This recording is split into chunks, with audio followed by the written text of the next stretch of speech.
स्वागत है दोस्तों। कैसे हैं आप सभी। आशा करता हूँ आप सभी अच्छे होंगे और अपनी पढ़ाई अच्छी तरीके से कर रहे होंगे। ठीक है, तो आज हम सीखेंगे HCF। एच सी और एफ मतलब हाईएस्ट कॉमन फैक्टर। इसको इंग्लिश में बोलते हैं हाईएस्ट कॉमन फैक्टर। ओके, और हिंदी में इसको बोलते हैं महत्तम समापवर्त।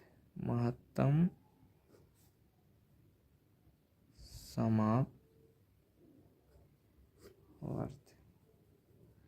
क्या होता है HCF?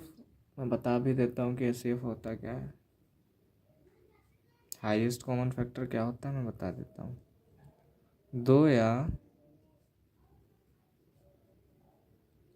से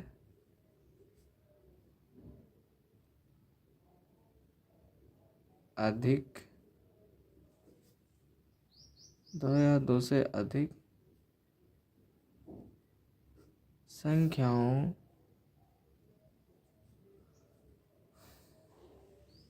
के उभयनिष्ठ गुणनखंडों में, उभयनिष्ठ मतलब ऐसा गुणनखंड जो सभी में कॉमन हो। उभयनिष्ठ का मतलब होता है जो सभी में हो, जो गुणनखंड हर एक में हो। उभयनिष्ठ गुणनखंडों में सबसे बड़ा गुणनखंड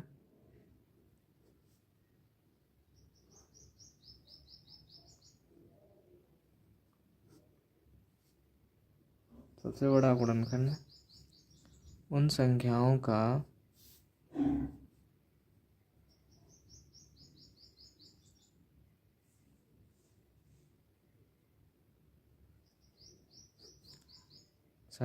का HCF कहलाता है।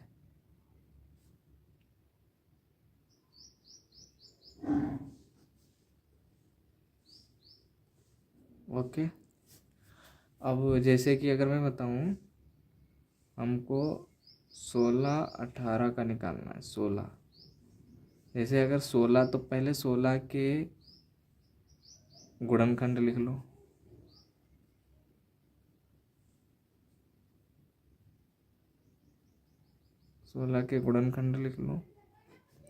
गुणनखंड मतलब होता है कि जो 16 है ऐसी कौन कौन संख्याओं से पूरी पूरी मतलब 16 पूरा पूरा किन संख्याओं से कट जाता है, वही उसके गुणनखंड कहलाते हैं। जैसे 16 है, अब 16 के फैक्टर्स कौन होंगे? गुणनखंड को इंग्लिश में बोलते हैं फैक्टर्स।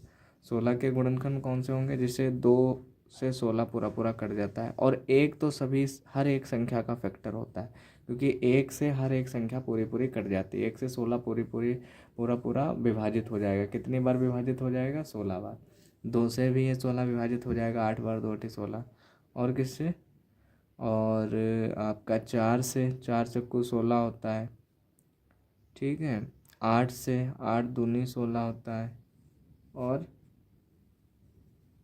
और 16 खुद से, स्वयं से भी तो विभाजित हो जाएगा पूरा पूरा। 16 एकम 16, हाँ, ये 16 के गुणनखंड हो गए। फिर मैं कहूँ कि 24 के गुणनखंड बताओ। 24 के गुणनखंड, तो देखो 24 के गुणनखंड लिख लेंगे।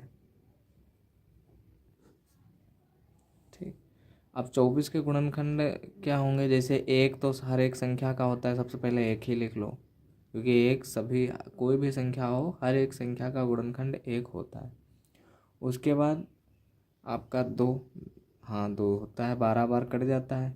तो ये 2 जो है इस 24 का गुणनखंड है। ये 2 16 का, ये 1 4 का, ये 4 आपका इस 16 का, और ये 8 आपका इस 16 का। ये सारे इसके गुणनखंड हैं। 16 के गुणनखंड मतलब कि जितनी भी संख्याएं हैं ये इस 16 को पूरी पूरी तरह से विभाजित कर देती हैं। इसको ही गुणनखंड कहते हैं। ठीक है, और आपका 3 है, 3/24 होता है। आपका 4 है, 4×24 होता है। आपका 6 है, आपका 8 है, 8×24 होता है आपका। और आपका 6 7 8 और कौन सा आपका है? और आपका हो सकता है 12, 12 दूनी 24 भी होता है ना।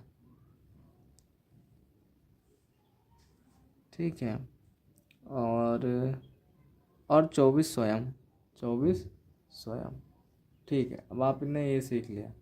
अब मैं आपको बताऊंगा कि इसके 16 और 24 का HCF अगर निकालना हो अब, तो 16 और 24 का 24 के उभयनिष्ठ गुणनखंड अब देख लेते हैं। मतलब ऐसे गुणनखंड जो कॉमन हो, जो दोनों में हो, ये होता है उभयनिष्ठ गुणनखंड। मतलब अब हमने गुणनखंड तो इसके निकाल लिए, 16 के अलग 24 के अलग, लेकिन कॉमन देखते हैं तीनों में। तो गुणनखंड जो होगा उभयनिष्ठ गुणनखंड देखते हैं। देखिए उभयनिष्ठ गुणनखंड जो जो सब में हो, जैसे एक यहाँ पे भी है, एक यहाँ पे भी, तो ये उभयनिष्ठ गुणनखंड हो गया जो दोनों में हो। दो यहाँ भी है, दो यहाँ भी, तो दो भी उभयनिष्ठ गुणनखंड हो गया। तीन यहाँ है लेकिन तीन यहाँ नहीं है, तो तीन उभयनिष्ठ गुणनखंड नहीं है। चार यहाँ पे है, चार यहाँ पे भी है, तो चार उभयनिष्ठ गुणनखंड हो गया, कॉमन फैक्टर हो गया। छः यहाँ है लेकिन यहाँ पे छः नहीं है, तो इसको छोड़ो। जो उभयनिष्ठ होगा वही देखेंगे गुणनखंड, मतलब जो दोनों में गुणनखंड हो। जैसे 8 आपका 24 को काट देता है, 8 3 24, और 8 16 को भी काट देता है, 8 दूनी 16, तो ये दोनों उभयनिष्ठ गुणनखंड हैं। ऐसे ही गुणनखंडों को उभयनिष्ठ कहते हैं। तो 8 आपका है, जिसको बोलते हैं आप लोग कॉमन, बोलते हैं कि कॉमन ले लिया। अभी आप इतना समझिए, फिर मैं आपको बताता हूँ आगे। ठीक है, बस इतना ही तो है उभयनिष्ठ गुणनखंड, बाकी नहीं है, क्योंकि 12 और 12 इसमें है लेकिन इसमें नहीं, ना 24 इसमें है लेकिन इसमें नहीं है, तो उभयनिष्ठ गुणनखंड नहीं है। अब देखो ये तो उभयनिष्ठ गुणनखंड हो गए, लेकिन अब हमें 16 और 24 का अगर हमें महत्तम समापवर्त चाहिए, मतलब मासा चाहिए, तब तो कैसे निकालेंगे महत्तम समापवर्त? अगर हमें देखना है तो कैसे हम देखेंगे? अगर महत्तम समापवर्त निकालना है तो जितने भी उभयनिष्ठ गुणनखंड ये तुम्हारे दिए हैं, इनमें सबसे बड़ा गुणनखंड लेंगे। सबसे बड़ा कौन है? 1 2 4 ये जो संख्याएं हैं इनमें सबसे बड़ा 8 है ना, तो ये 8 उभयनिष्ठ गुणनखंड है, और इसी को हम यहाँ पे लिख लेंगे। ये उभयनिष्ठ गुणनखंड है, और इन उभयनिष्ठ गुणनखंडों में सबसे बड़ा अगर कोई देखा जाए तो 8 है, 8 लिख लेंगे। यही आपका हाईएस्ट कॉमन फैक्टर है। और मैंने लिखा भी है, 2 या 2 से अधिक संख्याओं के उभयनिष्ठ गुणनखंडों में सबसे बड़ा जो गुणनखंड होता है, तो सबसे बड़ा तो यही है, वही उन संख्याओं का HCF कहलाता है।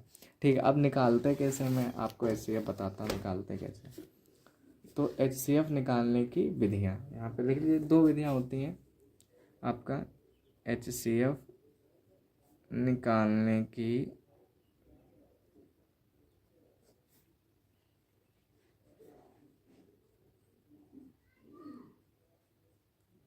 विधियाँ।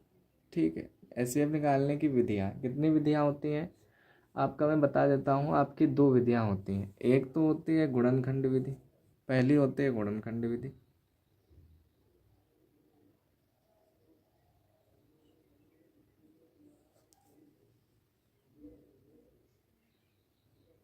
ओके, गुणनखंड विधि। दूसरी जो विधि होती है वो होती है भाग विधि।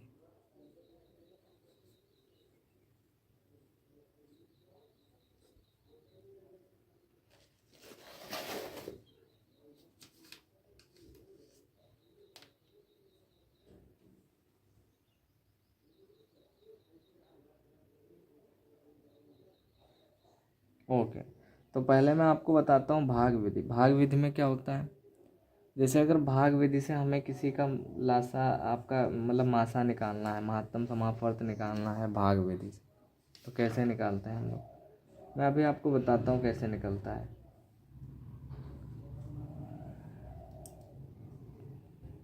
जैसे मैं अभी आपको एक सवाल दिखा रहा हूँ, ठीक है। जैसे 45 75 45। अब पहले मैं आपको भाग विधि सिखाऊंगा। पहली जो विधि है वो आपको भाग विधि है। चलो पहले मैं भाग विधि आपको बता देता हूँ, गुणनखंड विधि बाद में देखेंगे, पहले भाग विधि देखते हैं। भाग विधि ज़्यादा कठिन कुछ नहीं, बस आसानी से देखिएगा भाग विधि कैसे होता है। ओके, देखिए इसमें क्या होता है, जैसे जो संख्याएं दी होती हैं इनको आपस में भाग करते हैं, और भाग करने पे जो आपका जो शेषफल आता है उसे तीसरी संख्या से भाग देते हैं। कहने का मतलब अभी मैं बताता हूँ आपको कैसे करना है। जैसे आपका संख्या है 45, ठीक है, 75, ठीक है, और 105 तथा 105 का मासा, मासा मतलब महत्तम समापवर्त, वही आपका एचसीएफ मासा है। मासा कितना है, कितना है, ओके हम देखते हैं। देखो 45 से इस 45, पहले दो संख्याओं को ले लेंगे, जितनी भी संख्याएं होंगी उनमें पहले दो संख्याओं को ले लो। पहली दो संख्याएं कौन है, 45 और 75।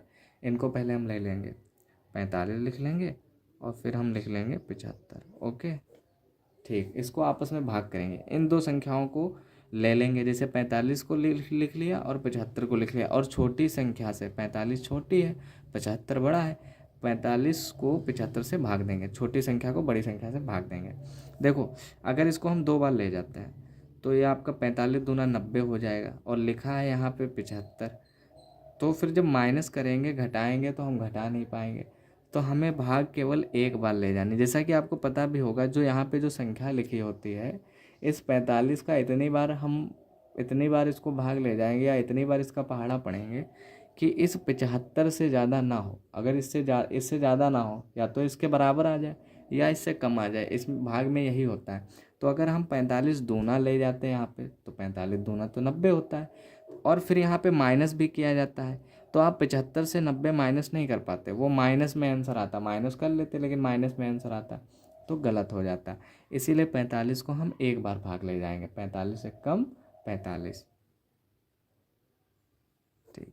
अब देखो, अब घटा दो, 5 से 5 गया 0, ओके, और 7 से 4 गया 3, ओके, 30 आ गया शेषफल।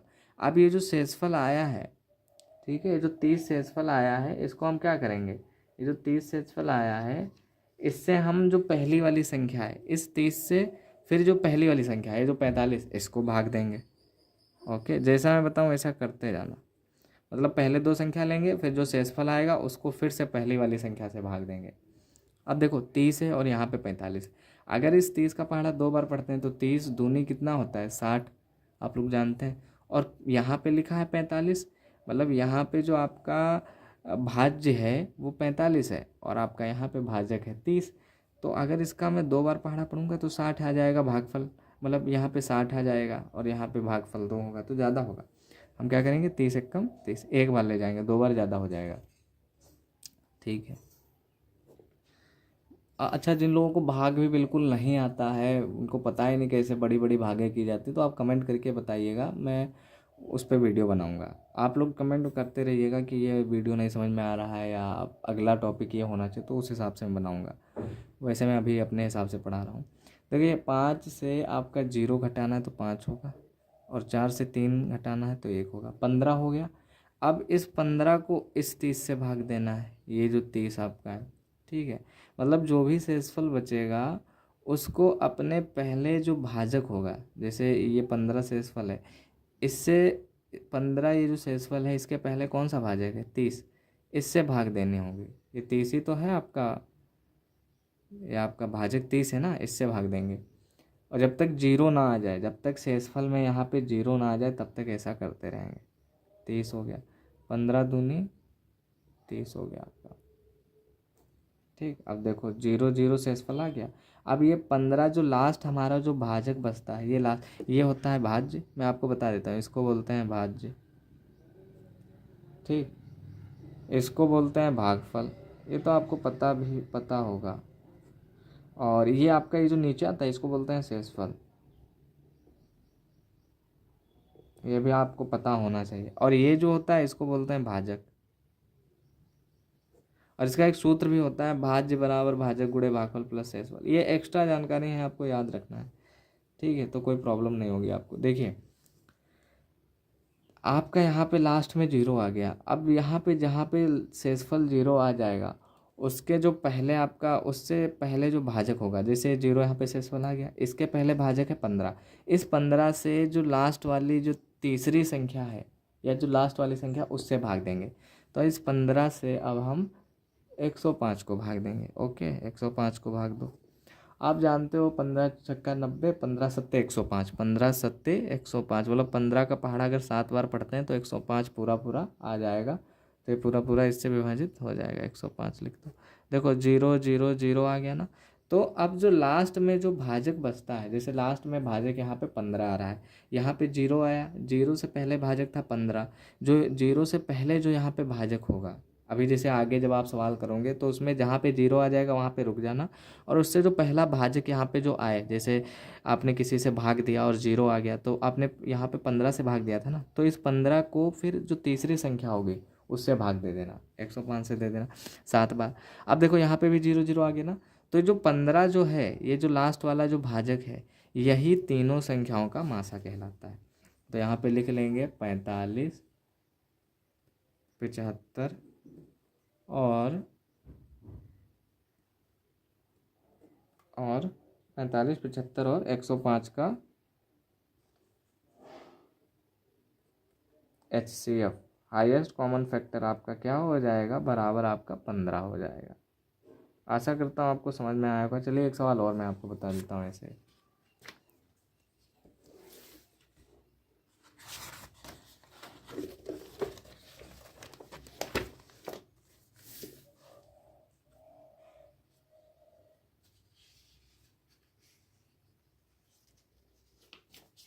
एक सवाल मैं आपको और बताता हूँ करके। हाँ, 30 36 90 के आपका 30 है आपका, जैसे दूसरी संख्या है आपका 30 36 90 का मासा हमें निकालना है। मासा ज्ञात करो।